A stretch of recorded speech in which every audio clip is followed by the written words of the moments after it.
Let us, good morning, students. Today, my lecture is on the Michaelis methods, deflection of beam, or you can say for finding the slope as well as the deflection by the Michaelis method. Lekin before starting the Michaelis method, I will just give one problem. I will just take one problem when the 2-point loads are acting on the cantilever beam. Suppose this is your cantilever beam. So this is your cantilever beam.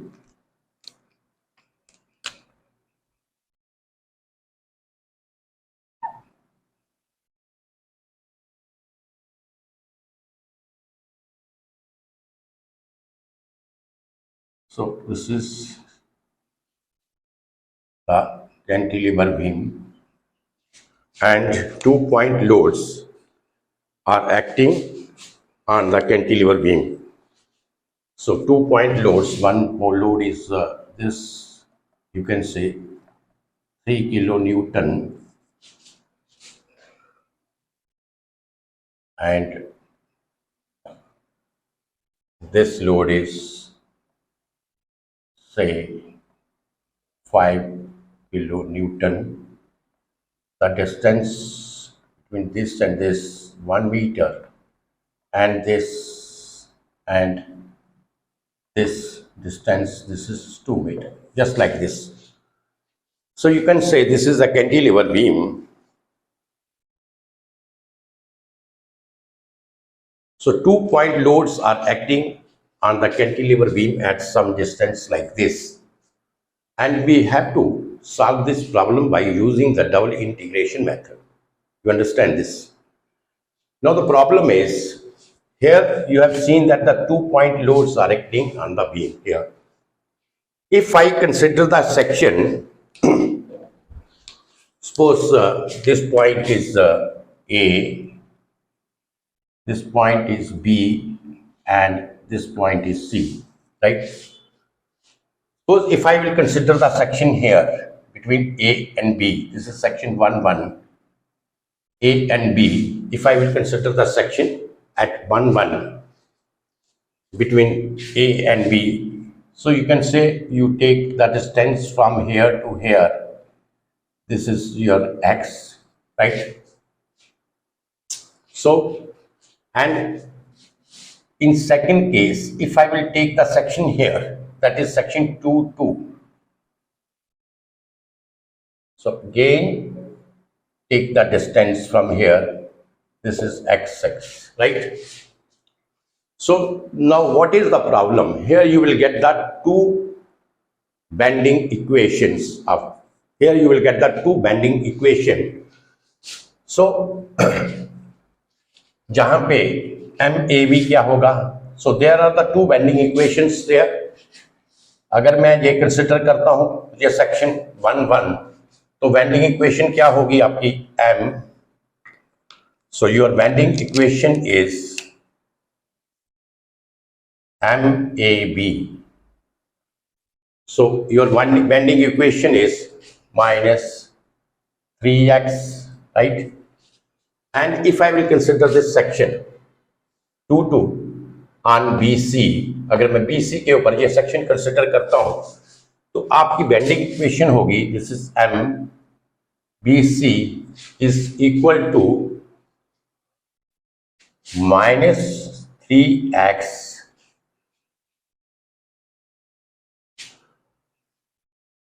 minus 3x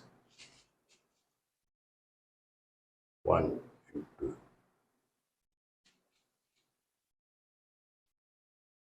minus 5 ये कितना distance होगा? -5 x minus 1, right? जहां से लेके जहां तक x है और जहां से लेके जहां तक डिस्टेंस आपका क्या है? 1 है. So from here it is x minus 1. So you have seen that there are the two bending equations there. If you want to find the slope and the deflection in the beam. So अगर आपको slope and deflection find out करना पड़ेगी तो you will get the two equations of the slope and the deflection. So here you will get the two equations of the slope and deflection. एक equation आपकी slope की MAV से आपको मिलेगी और एक equation slope और deflection की आपको this bending equation से मिलेगी. So you will get the two equations for the slope and two equations for the deflection, right? Now the problem is that you need the four boundary conditions in this case, because you are having the two equations, and in every equation, in each equation, you need the two boundary conditions. So there are the two equations of the slope and the bending moment, slope and the deflection. So in this case, you need the four boundary conditions.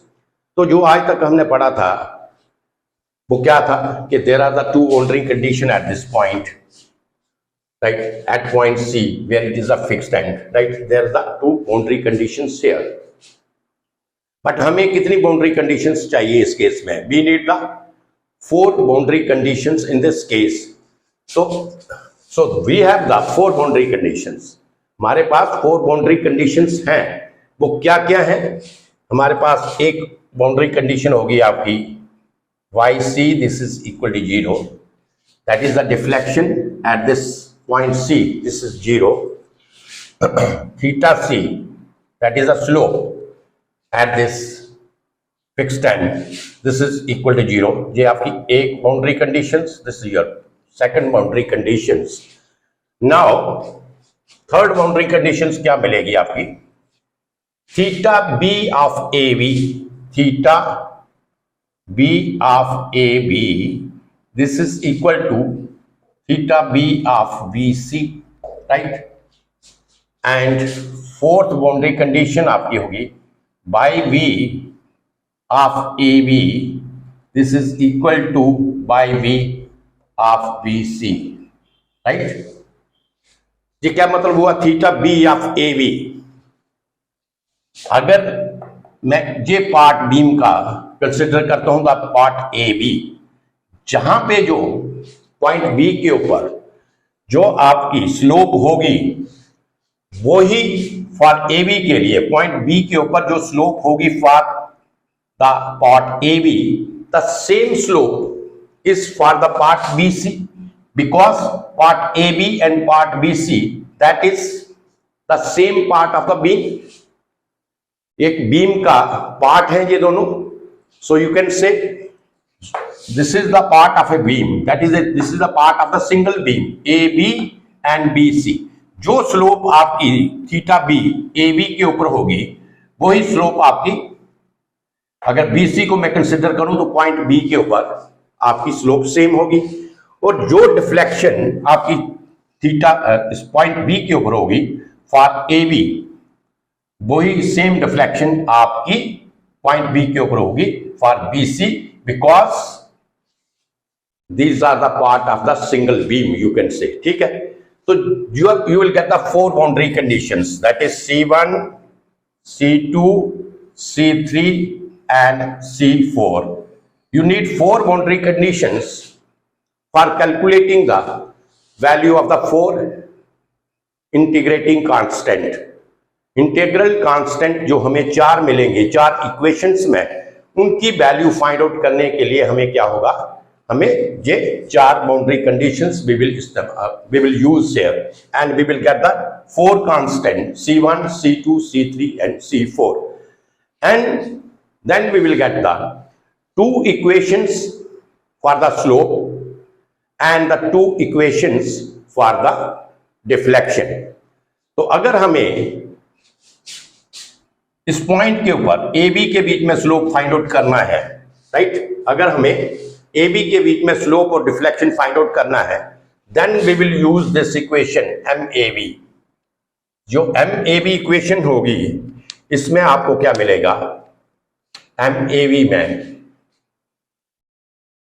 Theta MAB में, अगर इसके बीच में आपने करना है तो theta, अगर आपने थीटा B और बाई V कैलकुलेट करना है तो we will use this equation MAB। और अगर आपने BC के बीच में किसी भी पॉइंट के ऊपर, नॉट पर्टिकुलर दिस पॉइंट, किसी भी पॉइंट के ऊपर आपने स्लोप और डिफ्लेक्शन को फाइंड आउट करना है तो you will use this equation, right? You will use this equations. So here you have seen that this is a very lengthy process, right? Here you have seen that to solve the slope or the deflection, this is a very lengthy process because we have to use the two equations there, and then we have to solve the two equations and find the value of slope as well as deflection, right? You understand this? Now sometimes one question that comes in your mind that maximum, it was asked in the questions that calculate the maximum value of the slope and the maximum value of the deflection, right?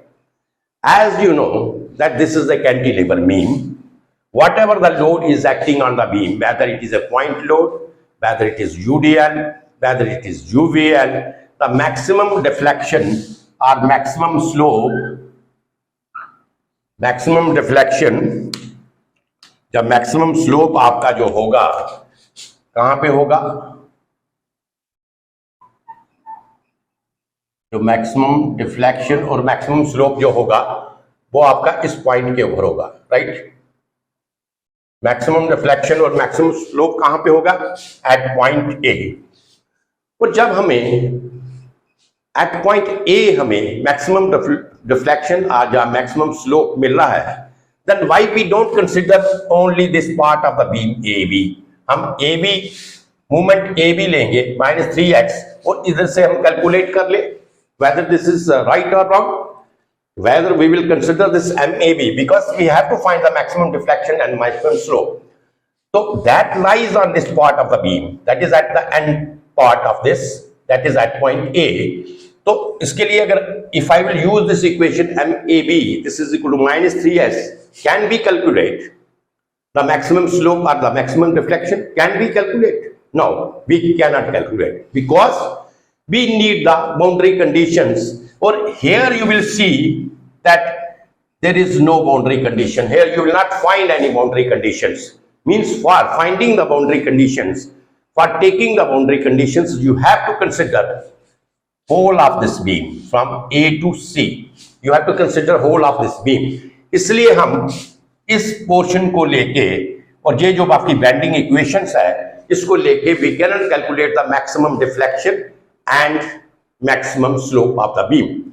So it means that if the problems are like this, अगर इस किस्म की problems होती हैं where you are having the load more than 2, 3, 4 like this, if the problems are like this, so it is very difficult to you can say, or not difficult you can say, but it is very lengthy to solve such type of problems. ऐसी problems को solve करने के लिए हमें बहुत lengthy procedure we have to adopt it. तो इसी चीज को ओवरकम करने के लिए, इसी चीज को सिंप्लीफाई करने के लिए क्या किया, मैकॉलेस ने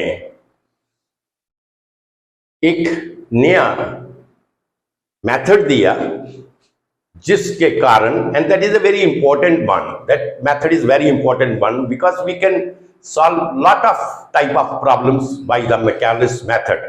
क्योंकि डबल इंटीग्रेशन मेथड से we can solve the problems but it is very lengthy one. और इसलिए जो हमारा सेकंड मेथड था जो आज मेरा मेन लेक्चर है, that is the Macaulay's method. कि मैकॉलेस मेथड हम we will start the Macaulay's method. Now what is the need of the Macaulay's method, that I have shown you here कि Macaulay's method की हमें क्यों जरूरत पड़ी, why we just feel that the Macaulay's method we consider and we solve the problems with the help of the Maclaurin's method. So this is the problem, because if the problems like this will be solved by the double integration method, this is very lengthy procedure, this is very lengthy one. So to make it simplify, to make it easy, we use the Maclaurin's method.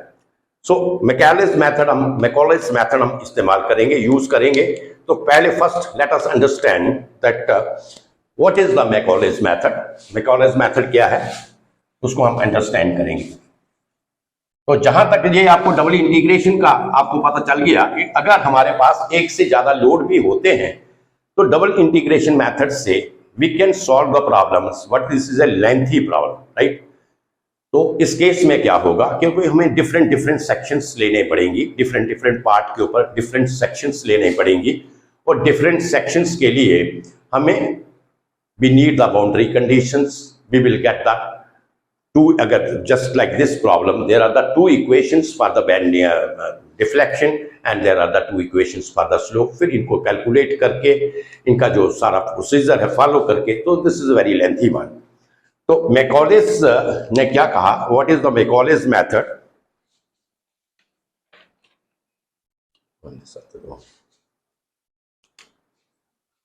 So just understand, here again I am taking the cantilever beam. So this is your cantilever beam. I am taking here cantilever beam, right?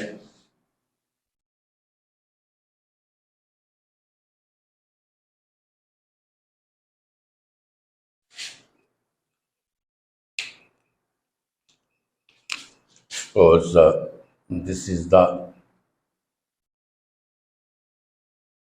load 5 kilonewton,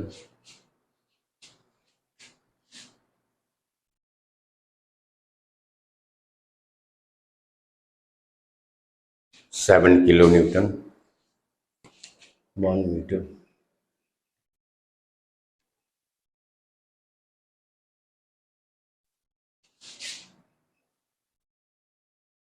इधर कर लीजिए 7 kilonewton,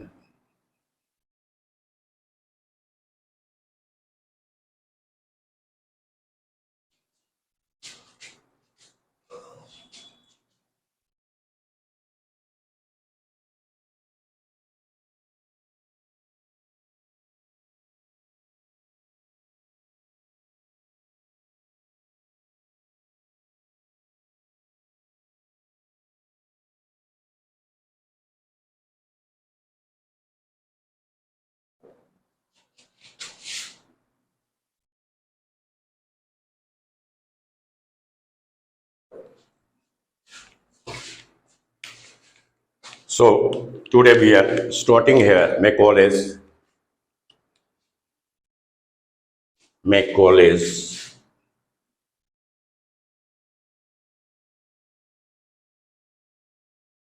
method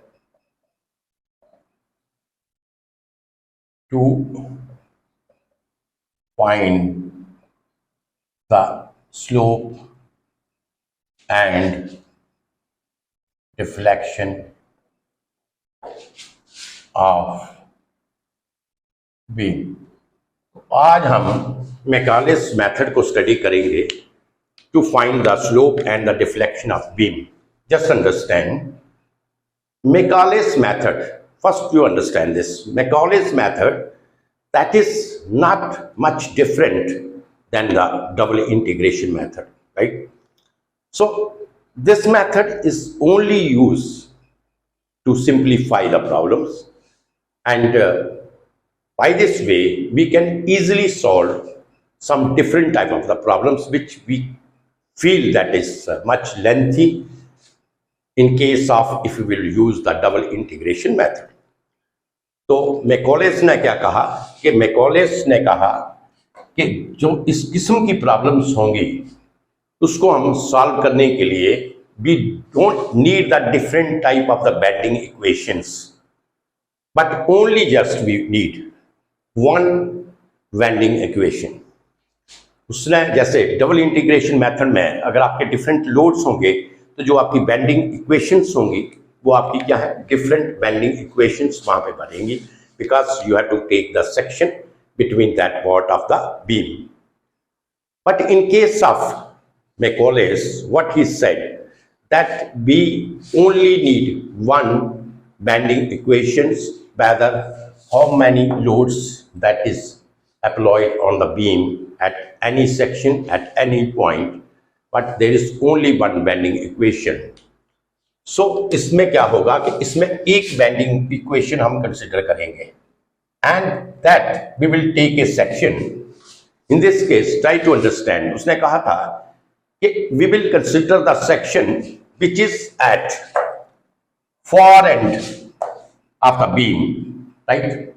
जो कि beam के बिल्कुल far end के ऊपर होगी, और इसमें जितने भी ये लोड हैं that is included in this section. इस सेक्शन में जितने भी लोड हैं ये आपके क्या होंगे, इंक्लूड हो जाएंगे. सो हम क्या करेंगे, एक सेक्शन बोस वाली सेक्शन लेंगे. हम जहां पे सेक्शन नहीं लेंगे, जहां पे अगर सेक्शन लेंगे तो ये दो लोड सिर्फ इंक्लूड होंगे, लेकिन ये लोड आपका रह जाएगा.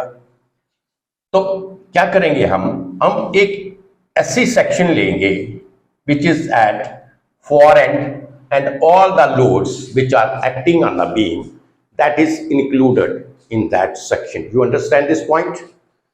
तो एक सेक्शन लिया, the distance of the section from here to here, this is equal to x. You understand that? अगर यही प्रॉब्लम को मैंने डबल इंटीग्रेशन मेथड से करना होगा, सपोज मैं थोड़ा सा आपको ये भी आइडिया दे देता हूं. If the same problem if I have to find out with the double integration method, तो क्या करूंगा, मैं एक सेक्शन में जहां पे लूंगा, एक सेक्शन जहां पे लूंगा, राइट, और एक सेक्शन में जहां पे लूंगा, तीन सेक्शंस लूंगा. तो जो इसका डिस्टेंस है जहां से ले तक क्या एक्स है. अगर मैं इसका और इसका डिस्टेंस लूं तो ये भी एक्स लेना है, और इसका और इसका डिस्टेंस ये भी आपने लेना है x. You understand this? So here you will see that you will find the three bending equation in case of double integration method. You understand? तो अगर इसी चीज को मैं डबल इंटीग्रेशन मेथड से करता तो मैं क्या करता, एम ए बी, जो ए बी की बेंडिंग मूवमेंट है एम ए बी, तो ये कितना आएगा आपका, M A B minus 5 into X. You understand this? अगर मैं एम बी सी लेता हूं, M B C, so this is equal to minus 5 into x minus 7, जहां से लेकर x minus 1 minus 7 x minus 1, जहां से लेकर जहां तक डिस्टेंस कितना है, 1 मीटर है. ये टोटल आपका x है, तो जहां से लेकर जहां तक कितना होगा, x minus 1. एंड MCD जहां से आया हूं मैं, MCD, तो MCD में क्या होगा, minus 5 into X, right, minus 7 to X minus 1 and minus 9. ये टोटल कितना है, एक्स है, ये टोटल कितना है, एक्स, और ये हो गया x माइनस 3. तो ये हमें तीन इक्वेशंस हमें मिलेंगी अगर मैं double integration, if I will use the double integration method. So in that case I will get the three equations of the bending moment. और अब इन तीनों इक्वेशंस को मुझे सेपरेटली डबल इंटीग्रेट करना पड़ेगा. तो जहां से हमें क्या होगा कि एक इक्वेशन स्लोप की जहां पे मिलेगी और डिफ्लेक्शन की, one equation of the slope and the deflection is there, one slope of the deflection is there, one equation of the slope and the deflection is there. तो इन सभी को सॉल्व करके हमें इसकी मैक्सिमम स्लोप और deflection निकालनी है, जब स्लोप किसी पार्ट के ऊपर निकालनी है तो इन सभी को हमें सॉल्व करना पड़ेगा. अगर आपको कहा जाता है कि आप इसके बीसी सेक्शन के बीच में आप स्लोप और डिफ्लेक्शन निकालिए, तब आपको ये वाली इक्वेशन इस्तेमाल करनी है. अगर आपने ए बी के ऊपर निकालनी है तो ये वाली करनी है, जो सी डी के ये वाली करनी है. You understand this? और जब आपको मैक्सिमम स्लोप एंड डिफ्लेक्शन निकालनी है तो ये तीनों इक्वेशंस आपकी यूज होंगी. You understand this? तो जहां पे आपने देखा कि अगर इस क्वेश्चन को हम इस तरीके से करते हैं तो this is a very lengthy process. So in order to avoid this thing, or in order to simplify the system, what happens that Macaulay has given a method by which, that is a very simplified method you can say, by which we can solve such type of problem, this type of problems we can solve by the Macaulay's method. उसने क्या कहा था कि आप क्या करो कि ये जो आपने डिफरेंट बैंडिंग इक्वेशंस आप बनाई हैं यहाँ पे, so there is no need for the bending equations. For that, don't take the sections at every part of the beam. आप क्या करो, एक सेक्शन कंसिडर करो which is at the far end of the beam, और जिसके बीच में जो सारे लोड्स जो हैं, जितने भी लोड बीम के ऊपर एक्ट कर रहे हैं, that is included in that section. This is the Macaulay's method. उसने कहा था कि एक सेक्शन लीजिए जो कि फार एंड होगा बीम का, उसके ऊपर, और ये जितने लोड है ये इसके बीच में आप क्या करें, इंक्लूड कर लें, राइट। तो ये आप मिटा दीजिए because this is not needed here. ये तो सिर्फ मैंने आपको ऐसे बताया था, राइट। तो ये आपकी प्रॉब्लम है that we are going to solve it by Macaulay's method, right. तो इसको हमने क्या किया कि Macaulay's मेथड से हम ये सॉल्व करेंगे। तो जब इस किस्म की प्रॉब्लम आती है तो सबसे पहले आपने क्या करना है, आपने एक सेक्शन लेनी है जो कि फार एंड के ऊपर हो, और जितने भी ये लोड है, देखिए आप 5 किलो न्यूटन है, 7 और 9, जितने भी लोड है वो इसके बीच में क्या होने चाहिए, इंक्लूड होने चाहिए। This is the first step which you have to do. ये आपने सेक्शन लेनी है that is far end of the beam, and all the load which are acting on the beam that is included in that section. Now अब आप इसकी bending equation क्या होगी, MAD. What is the bending equation of this?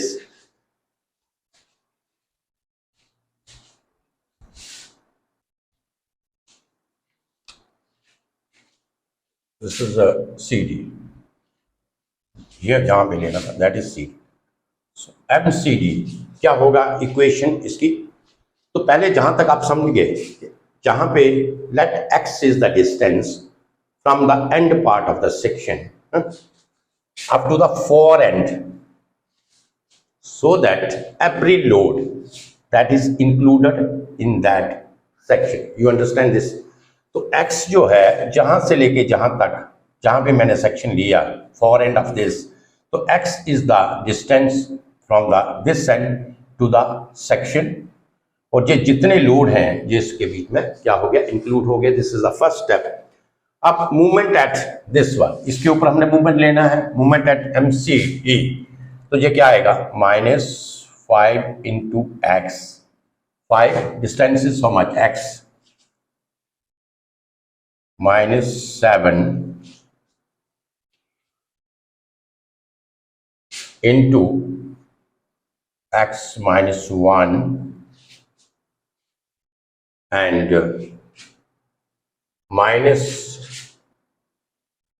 -9 into x minus 9x minus 3. So this is your bending equation. This is your bending equation. So जहां पे जो important, ये आपकी बेंडिंग इक्वेशन आई, जहां पे दूसरा इंपॉर्टेंट स्टेप अंडरस्टैंड करें और ये आपको अपने दिमाग में रखना है।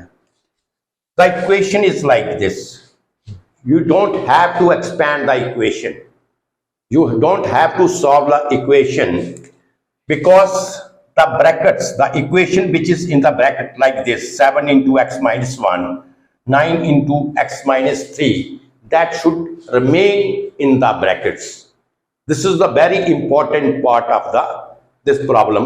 आपने brackets को खोल के इसको simplify नहीं करना है, ये आपको याद रखना है। जो इक्वेशन आपकी जैसे ये 7 into x minus 1 and 9 into x minus 3, आपने इस ब्रैकेट्स को ब्रैकेट में ही रहने देना है इक्वेशन को टिल द एंड। कब तक, जब तक हम इसका स्लोप और डिफ्लेक्शन को कैलकुलेट नहीं कर सकते करते, तब तक ये जो है आपका किस में रहेगा, ब्रैकेट्स इसमें। You don't have to open the bracket, that should remain there. ये आपको याद रखना है। This is the first step, right. अब देखिए ये आपकी बैंडिंग इक्वेशंस आपकी आ गई, राइट? This is your bending equation.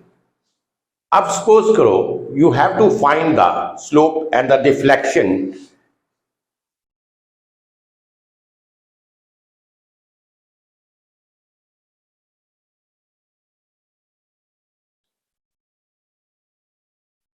So this is the bending equation. तो आपको पता है जहां पे जो इसका होगा फार्मूला वो क्या होता है इसका, E I d y upon D x d square Y upon D x square is equal to M, right? तो जब इसको स्लोप निकालना है वी हैव टू इंटीग्रेट 1, लेकिन ये आपका जो ब्रैकेट में रहेगा इसकी इंटीग्रेशंस भी आपको किस में होगी, ब्रैकेट्स में ही रहेगी, right? You understand this? Procedure is same as in case of the double integration method. Procedure is totally same. उसके बाद हमें C1 C2 की वैल्यू निकालनी है by using the boundary conditions. सिर्फ आपको याद ये रखना है कि ये जो आपकी ब्रैकेट्स हैं, जहां जहां पर भी आपको ब्रैकेट्स आएंगी, इन ब्रैकेट्स को आपने ओपन नहीं करना है। You understand this? सपोज करो आपके पास ये इक्वेशन है एंड आपको स्लोप कहता है कि इसकी स्लोप जो है सेंटर में फाइंड आउट करो x इज इक्वल टू 2 के ऊपर। Suppose the equation is like this, centre point के ऊपर you have to find the slope और द डिफ्लेक्शन, राइट? तो आपके पास जो स्लोप की इक्वेशन होगी वो भी इसी में होगी, ब्रैकेट को आपने ओपन नहीं करना है। तो जहां से ही हम देख लेते हैं, क्योंकि ब्रैकेट तो ब्रैकेट ही रहेगी, रिमेन रहेगी। तो अगर हम सपोज करो कोई आपकी इक्वेशन है, इसमें हम x की जगह क्या वैल्यू आएगी, 2। x क्या होगा इसमें, 2 होगा। तो -7 2 -1 -9 2 -3, राइट? x की जगह हमने 2 लिखा। अगर जो भी आपकी इक्वेशन आएगी dy dx की, this is not the equation of the dy dx, I am just going to made you understand that the equation is like this, because we don't have to open the equation. If we will integrate, we will not open this equation, that will remain same as it is. जब हम questions करेंगे then you understand this. तो इसमें देखिए, जैसे मैं आपको बताने के लिए कह रहा था कि why we need the brackets, why we are saying that we should not open the bracket. Yes, understand. देखिए इस ब्रैकेट में अगर आपने जब अपने जो भी x की वैल्यू आपने यहाँ पे सब्स्टिट्यूट की, तो इसमें आपकी वैल्यू आई पॉजिटिव, ये ब्रैकेट आपकी रहेगी। बट इस केस में देखें आप, if you will see here by putting the value of x is equal to 2 here, तो आप देखें यहां पे this is 2 - 3 means it is having a negative value. You understand that?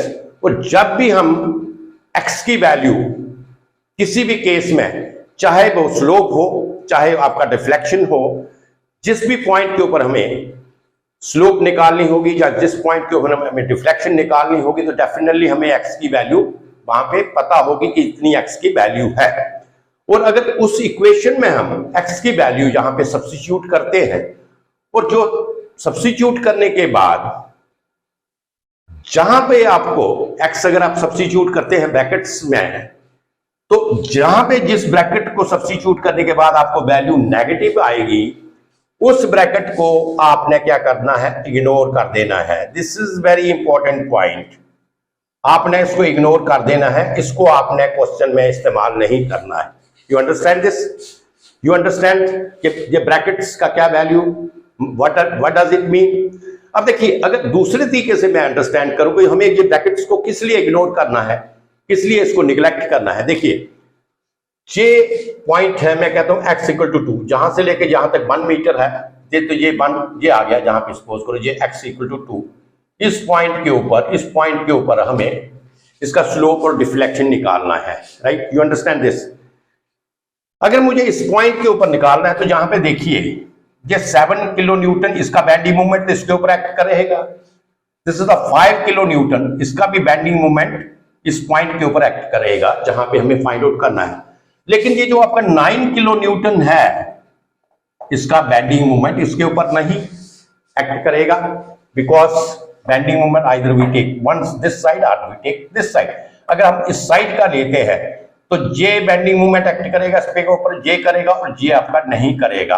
तो जे ही इसकी ही इक्वेशन थी आपकी -9x-3 और जिसकी वैल्यू नेक क्या ही माइनस आई, तो मैंने इसको इग्नोर कर दिया, नेग्लेक्ट कर दिया, because the bending movement of this 9 kilo Newton that is not acting on this point where you are calculating the slope or the deflection of the beam. You understand this?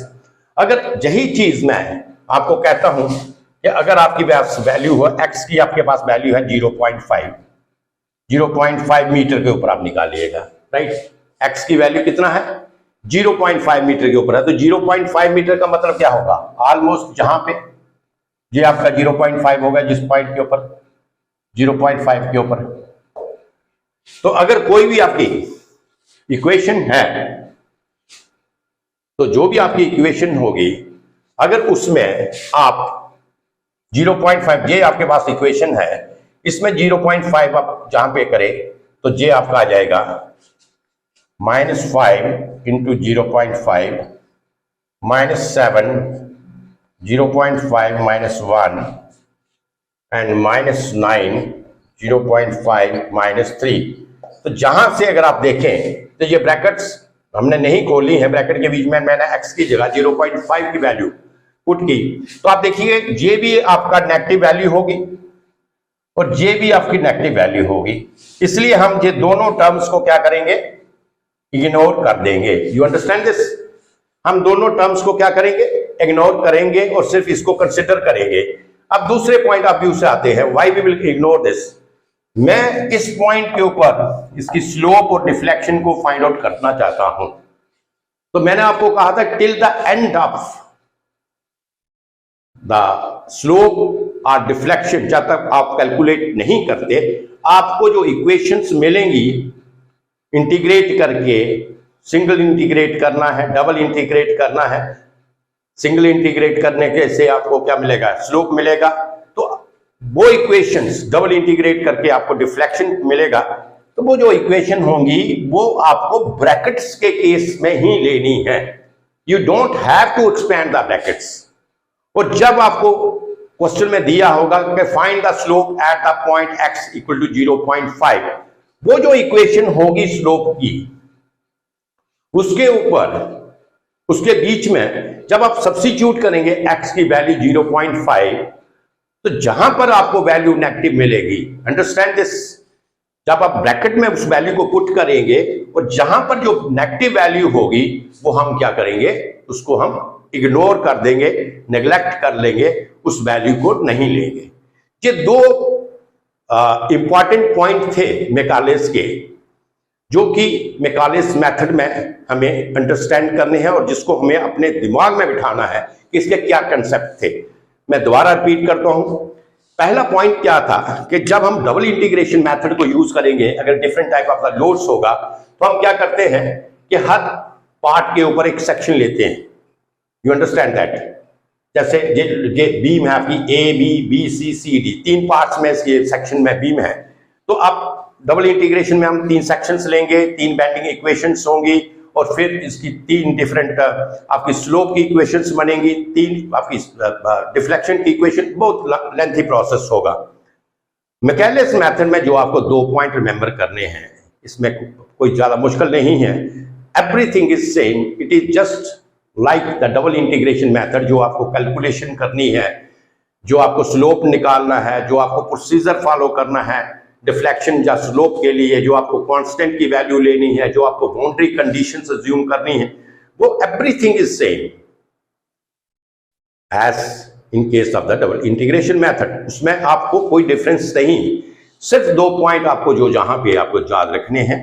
सबसे पहले आपको क्या करना है कि जो आप सेक्शन कंसिडर करेंगे एट द फॉर एंड, जहां से जो सेक्शन कंसिडर करेंगे या जो वो क्या होगी? एट द डिस्टेंस x होगी फ्रॉम दिस एंड। और जो सेक्शन होगी आपने इस तरीके से सेक्शन लेनी है कि उसमें जितने भी लोड आपके जो एक्ट कर रहे हैं वो इस सेक्शन के बीच में इंक्लूड होने चाहिए। ये फर्स्ट पॉइंट। कहीं गलती से आपने इधर सेक्शन ले लिया तो ये दो लोड इंक्लूड होंगे, ये लोड इंक्लूड नहीं होगा तो आपका क्वेश्चन गलत है। बाय द मैकॉलेस मेथड नहीं कर पाएंगे आप इसको। तो इसमें क्या है, पहला पॉइंट क्या है कि एक आप फॉर एंड से आप सेक्शन लीजिए एट द डिस्टेंस x के ऊपर, और उस सेक्शन के बीच में जितने भी आपके लोड हैं, चाहे वो पॉइंट लोड उसके बीच में एक्ट करता है, यूडीएल है, यूवीएल, व्हाटएवर इट इज, जो भी लोड है वो उसके बीच में इंक्लूड होने चाहिए। First point is this. Second point is you write the equation of the bending moment. आप बेंडिंग मोमेंट की इक्वेशन से लिख लो, राइट? बेंडिंग मोमेंट की इक्वेशन आ गई। Then you use the double integration method. ये जो आपकी इक्वेशन है ei(d²/dx² = m, m की इक्वेशन आपके पास आ गई। सेम प्रोसीजर आपने फॉलो करना है। पहले हमने फर्स्ट टाइम इंटीग्रेट करना है तो आपको स्लोप की इक्वेशन मिलेगी, फिर सेकंड टाइम इंटीग्रेट करना है आपको डिफ्लेक्शन की इक्वेशन मिलेगी।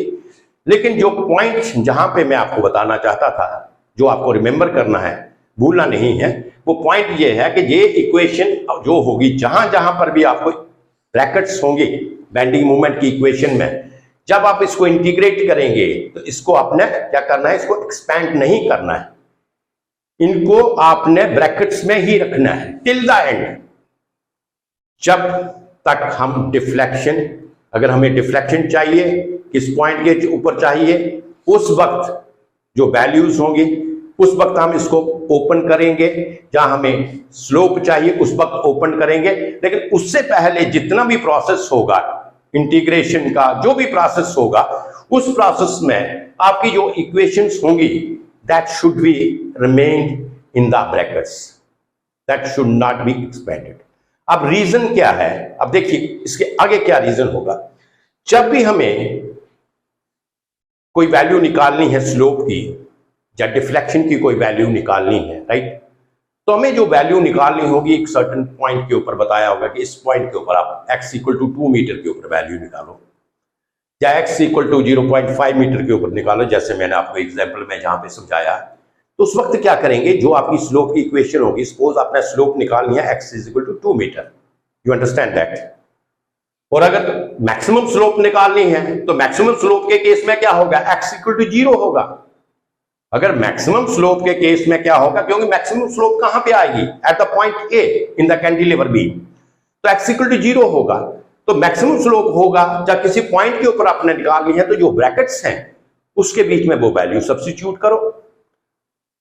जो ब्रैकेट्स में आपने ये रखा हुआ है इक्वेशंस, उसमें वैल्यू सब्स्टिट्यूट करो।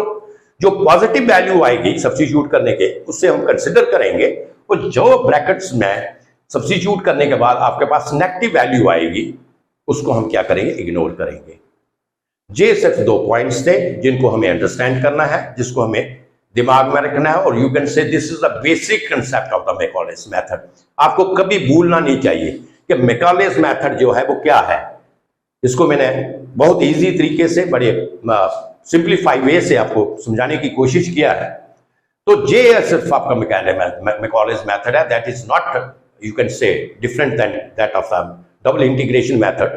It is almost same, but only the difference which I have shown you.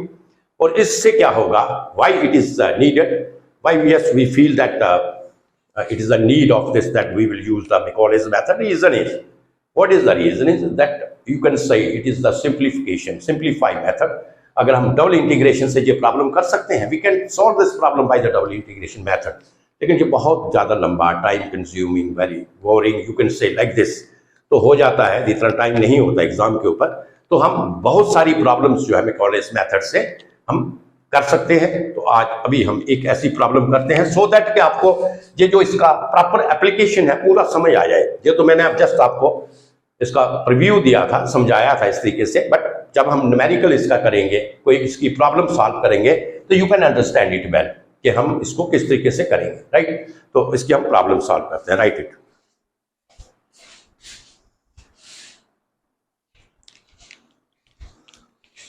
So let us understand the Macaulay's method while doing this numerical. Proper इसकी हम प्रॉपर तरीके से अंडरस्टैंड करते हैं कि मैकॉलेस मेथड किस तरीके से हम एप्लीकेशन इसकी हम जब हम सॉल्व करेंगे, then you can understand it well.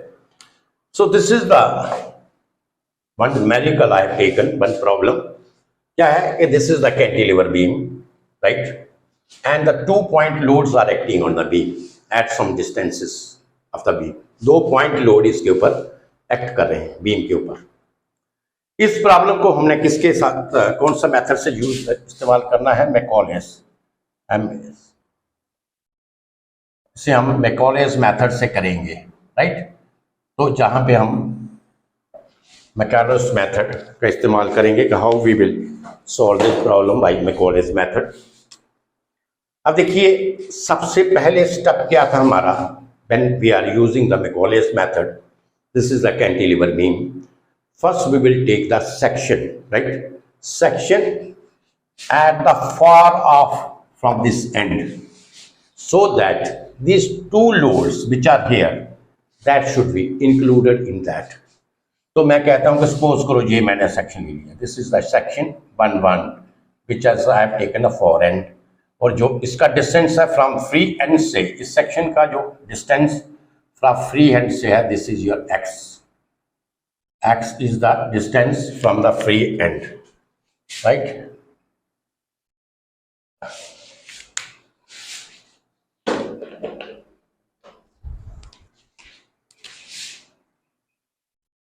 X is the distance from the free end, right? So first step is we will consider the section. एक section ले लें इस end से at the end this to the far of this, और उसके बीच में ये जो लोड, जितने भी आपके लोड दिए हैं उस सेक्शन में कि मैं वो लोड आपके क्या होने चाहिए, इंक्लूड होने चाहिए। तो जहां से ये from this end to this end, I will say the distance of this section is x that I have taken, right? अब हम क्या करेंगे, हमारा नेक्स्ट स्टेप क्या होता है, बेंडिंग मोमेंट इक्वेशन क्या होगी, इसको हम लिख लेते हैं A B C, right.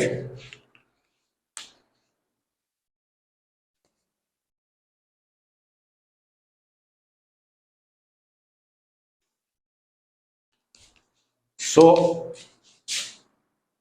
The bending moment equation, bending moment at the section 1 bending moment क्या होगा सेक्शन 1 के ऊपर, अगर हमें निकालना है तो क्या होगा, दैट इज -2 इंटू एक्स। ये -2 इसलिए ले रहा हूं मैं, this is the sign convention, ये आपने पढ़ा है sign shear force bending moment diagram में भी मैंने आपको बताया था। तो ये अगर लेफ्ट एंड से, दिस इज क्या है, दिस इज एंटी क्लॉकवाइज, जब ये लोड इसमें एक्ट करेगा तो मूवमेंट क्या होगा, इसमें एंटी क्लॉकवाइज मूवमेंट होगा। तो एंटी क्लॉकवाइज मूवमेंट को हम रिप्रेजेंट करते हैं माइनस से, -5, जहां से लेके जहां तक डिस्टेंस है x, जहां से लेके जहां तक डिस्टेंस है 2, तो जहां से लेके जहां तक डिस्टेंस क्या हुआ, x -2, x -2, right. So this is your bending moment equation, right. तो ये पहले आपकी क्या हो गया, बेंडिंग मोमेंट इक्वेशन जो थी ये आपकी फाइंड आउट कर ली, this is your bending moment equation. Now अब हमें बाकी rest everything is same, use this equation, हम ये वाली इक्वेशन यूज करते हैं to find the slope and deflection and then integrate that. क्या थी वो आपकी, E I D square Y upon E I, D square Y upon D x square, this is equal to M.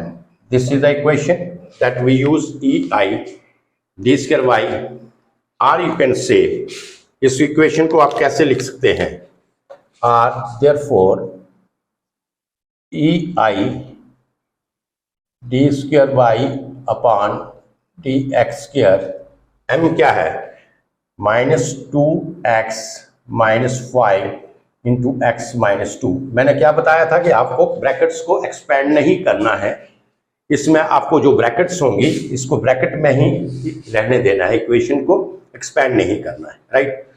तो integrate, अगर हम इसको integrate करते हैं फर्स्ट इंटीग्रेशन, तो सीधा डायरेक्ट ही लिखते हैं हम, इतना टाइम नहीं है। तो ये हमने क्या किया, इंटीग्रेट किया। तो इंटीग्रेट करने से हमें लेफ्ट साइड में मिला ei/dy/dx। मैं लिख देता हूं यहाँ पे इंटीग्रेट,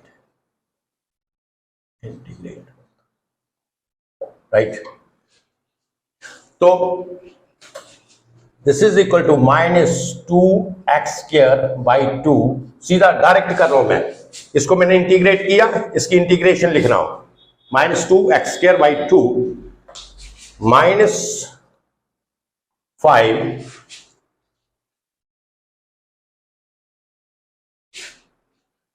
x-2 का whole square upon 2, right, plus c1. This is the integration.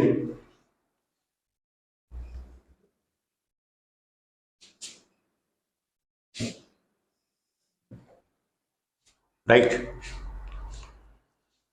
अब इसको दोबारा एक टाइम और इंटीग्रेट करो, इंटीग्रेट वन मोर टाइम। ये जो आपकी इक्वेशन आई थी, इसको दोबारा इंटीग्रेट करो, इंटीग्रेट वन मोर टाइम। तो क्या आएगा, therefore ei into y, this is equal to -2x³ 6। तो इसको आप इसको काट भी लो, इधर इसको रूट नहीं है, तो ये 2 रहने दीजिए आप। यहाँ पे क्या आ गया, -x³/3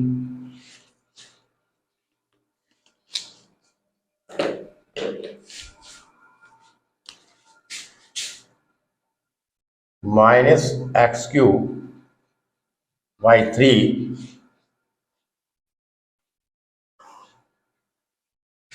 -5x-2³ upon 6 plus c1x plus c2, right? So this is your equation number 2, right? तो ये हमें 2 इक्वेशन मिल गई। एक इक्वेशन हमें, this is the equation for the slope and this is the equation for the, इसके लिए deflection, right. अब हमें क्या फाइंड आउट करना है, C1 और C2 की वैल्यू फाइंड आउट करनी है। इन इक्वेशंस में हमें C1 और C2 की वैल्यू फाइंड आउट करनी है। ये दोनों इक्वेशंस मैं इस साइड पे लिख सकता हूं, ei/dx, this is equal to -x²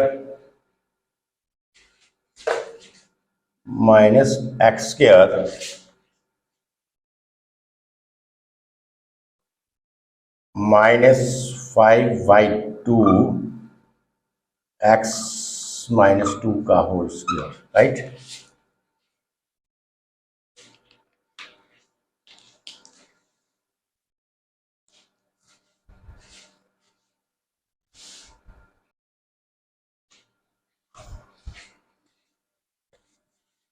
ये आपकी 2 इक्वेशंस आ गई, स्लोप की ही और डिफ्लेक्शन की भी, right. Now we have to find the value of C1 and C2, है ना। ये आपकी वैल्यू होती है C2, not C1, this is C2, ये C1, राइट। सॉरी ये C1 है, right, this is C1, right. Now we have to find the value of the C1 and C2। C1 and C2 क्या है, this is the integrating constant, integral constant, and we have to find the value of this. तो इसके लिए जैसे कल भी मैंने आपको बताया था, use the boundary conditions, use the boundary condition. तो बाउंड्री कंडीशंस कहां पे मिलेंगी हमें, एट पॉइंट सी, है ना। सो एट पॉइंट सी के ऊपर क्या होगा, dy अपॉन dx, ये भी जीरो होगा, मीन स्लोप जीरो होगा in case of the cantilever beam, and deflection y this is also equal to zero. तो ये बाउंड्री कंडीशन हम यूज करेंगे एट पॉइंट C के ऊपर। तो एट पॉइंट C का क्या मतलब हुआ, जो x है, जो आपका x है, ये कितना हो गया 5 मीटर। तो आप कह सकते हैं at x is equal to 5 metre, right, that is 2 metre and 3 metre, this is 5 metre, at x is equal to 5 metre. तो पहले हम क्या करेंगे, ये आपका dy अपॉन dx जो है वो क्या है, जीरो है। तो हम ये वाली फर्स्ट इक्वेशन लेते हैं, that is ei dy upon dx zero है, तो इसको पूरा जीरो लिख लो, zero, this is equal to -5 का होल स्क्वायर -5/2 इंटू 5 - 2 मीन्स 3 का होल स्क्वायर 9 प्लस C1। इसको कैलकुलेट करो कितना आएगा ये, how much the value of C1,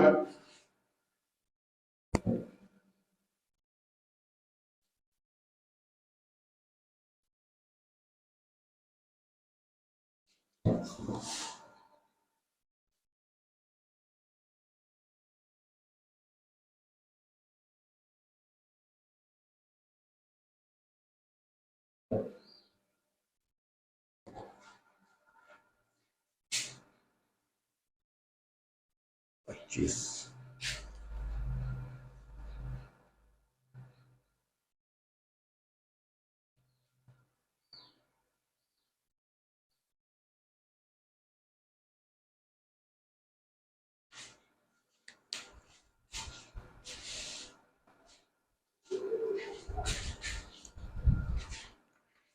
थोड़ा सा इसको मैं इसी शेप में लिख लेता हूँ सो दैट आपको समझ आ जाए। मैंने ब्रैकेट को रिमूव नहीं किया, ये मैंने यहाँ पे कर दिया, लेकिन यहाँ पे तो हम कर सकते हैं, लेकिन फिर भी आपको यहाँ पे बताने के लिए क्या करेंगे हम, ये कर लीजिए आप, ei,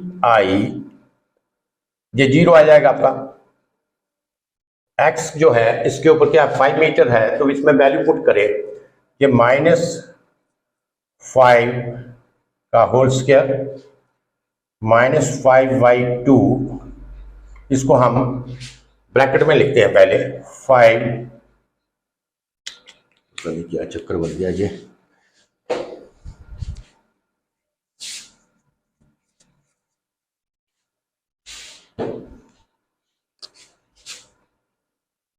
-5 का होल स्क्वायर -5/2 इंटू ब्रैकेट में लिख लो 5 - 2 का होल स्क्वायर प्लस C1।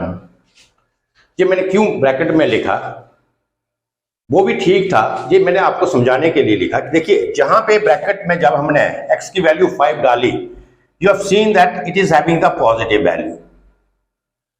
तो अब आपको कौन सी वैल्यू मिली यहाँ पे, positive. So we will not ignore this term, क्योंकि हमें क्या मिला, पॉजिटिव। अगर हमें नेगेटिव मिलता तो हम ये इग्नोर कर लेते, तो हम इसको इग्नोर नहीं करेंगे, इसलिए हम इसको अब कैलकुलेट कर लेते हैं। तो ये आपका आ गया -25 -22.5, ये कर लीजिए। देखिए ये 5/2 ये इंटू 3 का, दिस इज 3 का होल स्क्वायर है, नॉट क्यूब, ये 3 का होल स्क्वायर है, 3 this is 9 into 5 42, 9 into 5 42, 45 divided by 2 22.5 plus C1। Therefore हमें C1 की वैल्यू मिली 47.5। C1 की वैल्यू हमारे पास क्या आ गई, 47.5। You understand this. तो हमारे पास इक्वेशन dy अपॉन dx की क्या आई, ये वैल्यू आप पुट कर लीजिए जहां पे। तो C1 47.5, तो हमारी इक्वेशन बनी, जो स्लोप की इक्वेशन थी वो क्या बनी आपकी स्लोप की equation, that is ei dy on dx, this is equal to minus x square minus 5/2 x minus 2 का होल स्क्वायर एंड प्लस कितना था 47.5। ये आपकी इक्वेशन बनी, आपकी किसकी इक्वेशन बनी, थर्ड कर लीजिए, ये आपकी इक्वेशन बनी स्लोप की। अब हमें सेकंड बाउंड्री कंडीशन हमें फाइंड आउट करनी है, राइट। हमें second boundary condition find out करनी है C2 भी, क्योंकि हमें इस इक्वेशन को C1 और C2 दो बाउंड्री कंडीशन है। सो फॉर C2 के लिए भी हम क्या करेंगे, एट पॉइंट C के ऊपर होगा, क्या होगा, by C deflection this is equal to 0। Deflection क्या होगी, बाउंड्री कंडीशन कौन सी यूज करेंगे हम, deflection this is equal to 0। So means at x equal to 5 metre, जहां से लेके जहां तक 5 मीटर है, इसमें आप ये जो सेकंड इक्वेशन में इसमें सब्स्टिट्यूट कीजिए।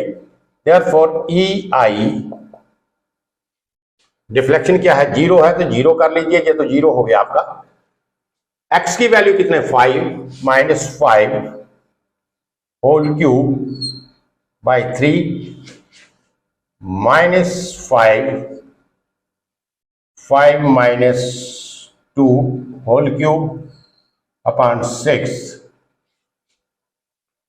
प्लस C1 क्या था, what is C1, C1 is 47.5, yes, plus 47.5 x की वैल्यू कितनी है, 5 है, into 5 plus C2, right.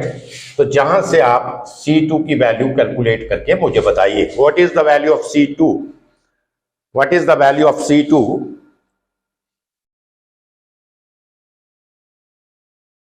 So my value is minus 173.34.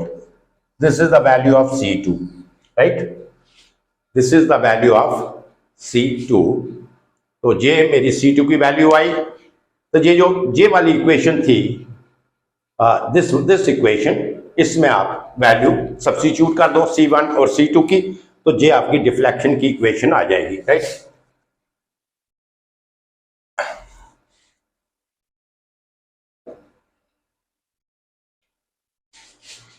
So now the equation is EI by this is equal to minus x cube upon 3 minus 5 x minus 2 whole cube upon 6 plus 47.5 into x minus 173.34, right? So this is the equation of your C2. That is the, what is the value of C2? Yes. So this is your, you can say, this is your equation of, ये आपकी, ये जो equation है, this is your equation of slope, ये वाली, और ये वाली जो है ये आ गई equation of deflection. You understand, this is the equation of the slope and the equation of deflection at any point of the section. You understand this, right. अब हमें नेक्स्ट स्टेप हमारा क्या है, कैलकुलेट द, हमें find out क्या करना है, find dy dx maximum in degree and y maximum in mm। हमें dy dx निकालना है इन डिग्री में। इस इक्वेशंस को हम रहने देंगे क्योंकि इसका इस्तेमाल होगा आपके लिए। जहां मिटा देते हैं, ये वाली मिटा देंगे। अच्छा, अब मुझे बताइए कि स्लोप आपकी मैक्सिमम कहां पे होगी। मैंने जैसे आपको बताया, इन द कैंटिलीवर बीम जो स्लोप आपकी होती है at point A, at this point के ऊपर स्लोप क्या होगी, थीटा भी मैक्सिमम होगा, राइट, और जो डिफ्लेक्शन होगी ये भी आपकी मैक्सिमम होगी. So at point A, at the free end, you can say slope is maximum and deflection is maximum. तो जहां पे at point A होगा तो हमें क्या फाइंड आउट करना है, हमें करना है d by dx maximum, यही फाइंड आउट करना है. d by dx, this is maximum we have to find out. तो d by dx maximum हमारा कहां पे होगा, when x equal to 0, क्योंकि हम x की वैल्यू जहां से ले रहे हैं at this end, तो x अगर आपका 0 है वहां पे आपकी स्लोप क्या होगी, 0 होगी. तो d by dx at x equal to 0 के ऊपर होगा, right, at x equal to 0 के ऊपर आपका स्लोप जो है वो मैक्सिमम होगा. तो आप क्या करें, at x equal to 0 जो स्लोप की इक्वेशन है इसमें आप ये वैल्यू सब्स्टिट्यूट कर ले. तो ei dy upon dx maximum, this is equal to, ये क्या हो जाएगा, ये 0 हो जाएगा, ये पहली टर्म. ये दूसरी टर्म देखो -5/2 है, 0 - 2. अब देखिए ब्रैकेट हमने ब्रैकेट में रखा, 0 - 2, 0 - 2 का मतलब ये कौन सी वैल्यू आई, नेगेटिव वैल्यू, राइट. जब हमने x को 0 पुट किया जहां पे, तो हमारे पास कौन सी वैल्यू आई थी, नेगेटिव वैल्यू आई थी 0 - 2, राइट, प्लस 47.5. तो ये जो आपकी नेगेटिव वैल्यू है, ये आपकी जो नेगेटिव वैल्यू है, इसको हम क्या करेंगे, we will ignore this value. यही स्टेप जो मैंने आपको कहा था ब्रैकेट का क्या है, तो इस वैल्यू को हम इग्नोर कर देंगे, नेग्लेक्ट कर देंगे, इस वैल्यू को नहीं लेंगे, राइट. You understand this. तो आपका dy upon dx क्या आ गया, dy upon dx, this is equal to 47.5 divided by ei. ये मैक्सिमम लिखना है अपना, ये मैक्सिमम है, राइट. तो ei की वैल्यू आपको दिया है, therefore dy upon dx maximum, this is equal to 47.5 into 10⁻⁴. इसकी वैल्यू कितनी है, 10⁻⁴, राइट. तो ये आपका क्या आया, ये रेडियन में वैल्यू आई. तो इसको डिग्री करने के लिए पाई इंटू पाई अपॉन 180 के साथ इसको क्या करें, डिवाइड कर ले.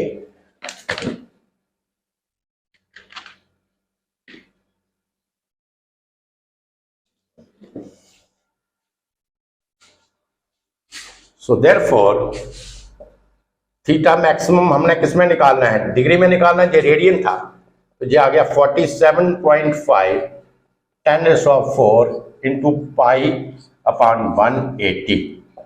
इसे कैलकुलेट करें, फाइंड आउट द वैल्यू, से कैलकुलेट करें. दिस इज हाउ मच,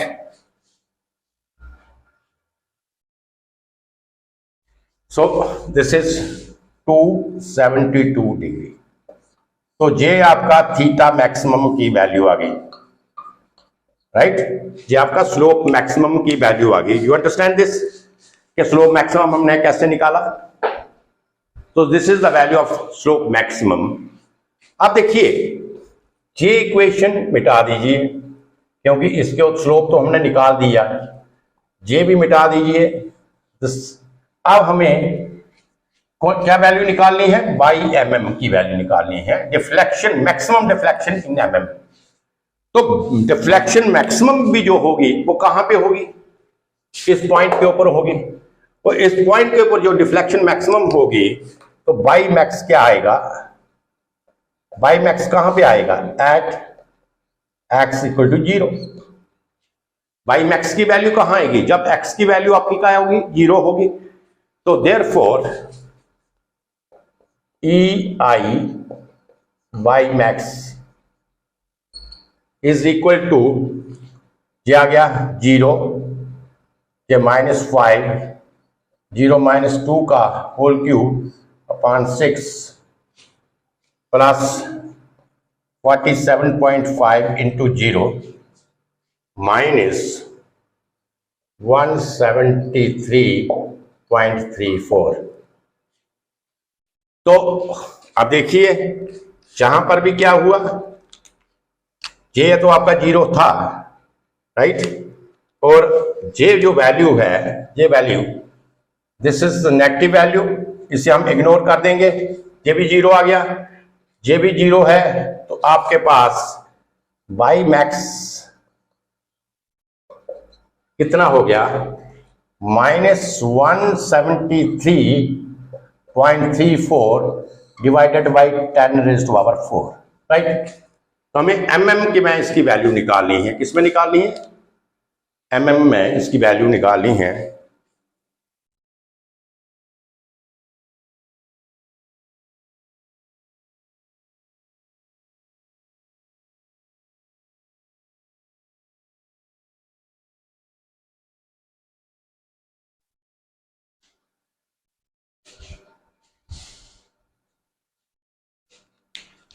तो कितना आ गया ये, therefore y max this is equal to -17.334 meter r, y max is equal to -17.334 mm. Minus sign shows that this is acting in the downward direction. Deflection is this is in the downward direction. So I think इससे आपको सारा clear हो गया होगा कि how you can solve this problem. तो एक problem और करते हैं इसमें, one more problem we will do, right, just see here.